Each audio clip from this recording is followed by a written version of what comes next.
Hey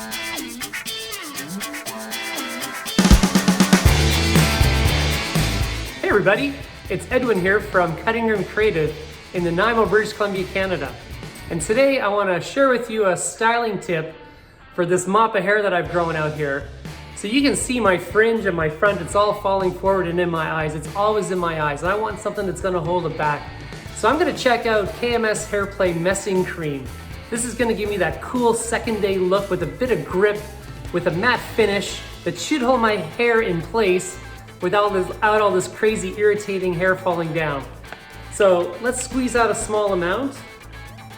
It's gonna come out like so. I'm gonna emulsify it in my hands, and it's gonna go clear, and I'm gonna work that back through my hair. Wow, look at that. It's giving me that nice, clean look. It's not gonna come forward. It's gonna hold me into place. I can scrunch that into my natural wave in the back, and I'm just using my fingers, and that's gonna work like a charm. So yeah, check out KMS HAIRPLAY Messing Crème for cool second day hair with extra grip and a matte finish.